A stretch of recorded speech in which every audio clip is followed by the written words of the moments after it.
Woolly and wee woolly, they are Woodrow Wilson sheep.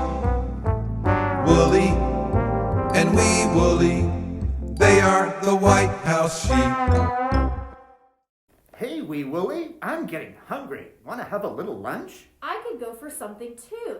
I feel like nice green vegetables, maybe some green beans. I was thinking along the lines of a nice leafy green salad. Doesn't that sound amazing? I was really looking ready for those vegetables. I know. Let's break this tie. Woollamina, can you come here for a minute? You were going to ask our favorite relative, Woollamina. And yes, whatever she selects is what we can have. Fair enough. What do you need? I was just reading a little history of famous sheep. I love reading stories about Old Ike, the famous White House sheep. We need you to break this tie. I want vegetables for a snack, and Wooly wants a nice salad. You can get to break the tie. What should we have? I get a vote? Ooh, how exciting! Doesn't everyone love to vote? You know, it is quite an honor. I am so glad you asked me. You know, Wilhelmina, there was a time when not everyone could vote. Black men received the right to vote with the passage of the 15th Amendment in 1870. An amendment means there's an addition to the United States Constitution. It was in 1920 that women got the right to vote with the passing of the 19th Amendment. This struggle for suffrage, or the right to vote, was a long time in coming. I've heard many stories about President Wilson and the suffragists. Do you know about that, Wooly? Woollamina would probably love to know more about President Wilson and suffrage. Yes, please. What is the story? Women had been seeking the right to vote for decades. In 1848, people like Elizabeth Cady Stanton and Lucretia Mott met in Seneca Falls, New York to create the Declaration of Sentiments about women and the right to vote. But women did not get the right to vote, and the struggle had to continue? That's correct.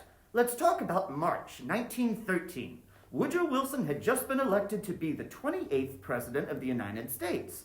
On March 3rd, he arrived at Union Station in Washington, D.C., and was surprised, as there was not a crowd or any fanfare. He was to be inaugurated the next day. He wondered, where was everybody? President-elect Wilson soon found out. I don't think I know the answer. Where were all of the people? On this day, the day before Woodrow Wilson became president, over 5,000 suffragists were marching in a parade down Pennsylvania Avenue. This parade had 9 bands, 24 floats, horses, and many women demonstrating their support for suffrage. Wow! I bet many people showed up to watch the parade. Many people showed up, but not to watch. Many men, not happy about the parade, grabbed, shoved, and tripped the women.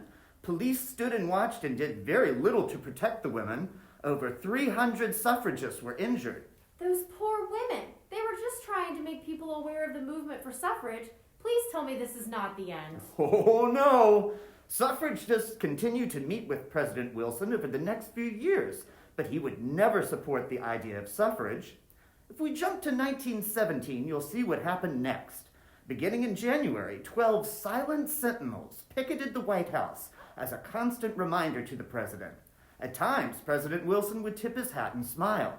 Occasionally, the suffragists were invited in for tea and discussion. Did the suffragists picket every day and in all kinds of weather? Yes, they did. The women were committed to their cause.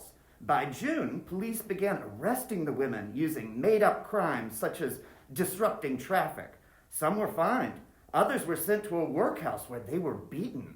Are there any of the suffragists that we might know?